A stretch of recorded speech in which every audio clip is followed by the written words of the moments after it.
Happy Martin Luther King Jr. Day, everyone. Thanks for joining us for West Seattle Daily episode number 19, brought to you by Seatown Real Estate. I'm your host, Christian Harris. While you're enjoying your day off on this holiday, let's also take a look at Martin Luther King Jr.'s life for some lessons and inspiration. MLK was only 39 years old when he was shot and killed in 1968. He said, "Darkness cannot drive out darkness, only light can do that. Hate cannot drive out hate, only light can do that."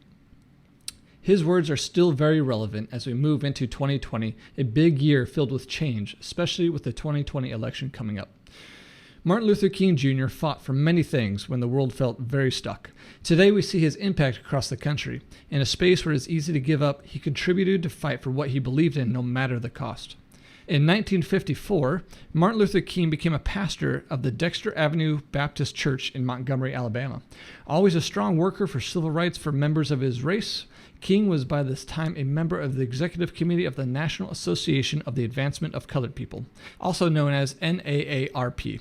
After the arrest of Rosa Parks on the Montgomery City bus for not giving up her seat to a white person, MLK led the now famous bus boycott in early December 1955.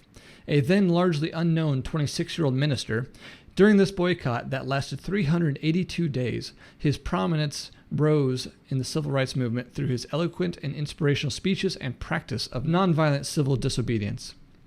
It was not an easy road for MLK. During these days of the boycott, King was arrested, his home was bombed, he was subject to personal threats and abuse. But the sacrifice paid off. After the Supreme Court of the United States declared segregation on buses unconstitutional, on December 21st, 1956, Negroes and whites finally rode the bus as equals. In 1957, he was elected president of the Southern Christian Leadership Conference, an organization formed to provide new leadership for the now burgeoning civil rights movement. The ideals of this organization he took from Christianity and the commitment to nonviolent tactics from Gandhi.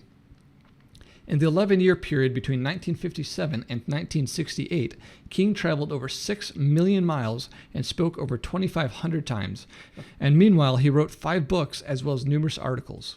In these years, he led a massive protest in Birmingham, Alabama that caught the attention of the entire world, providing what he called the Coalition of Consensus and inspiring his letter from a Birmingham jail, a manifesto of the Negro Revolution.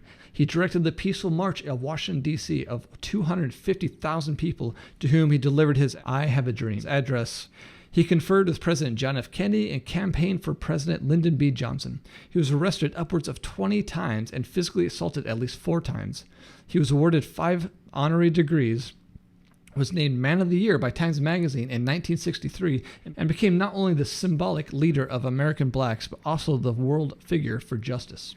At the age of 35, Martin Luther King was the youngest man to have ever received the Nobel Peace Prize. He announced that he would turn over the prize money of $54,000 to the furtherance of the civil rights movement.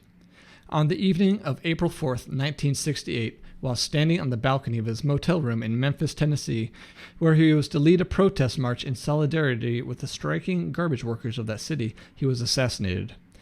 We remember this story every year at this time to never forget the risk taken to pave an incredible path in our history and future. It reminds us to keep fighting, to call out injustice, and do our best to leave the world a better place than we found it. We hope that hearing this story reminds you to continue to fight and stay strong for the causes you believe in. That I know that justice is indivisible. Injustice anywhere is a threat to justice everywhere.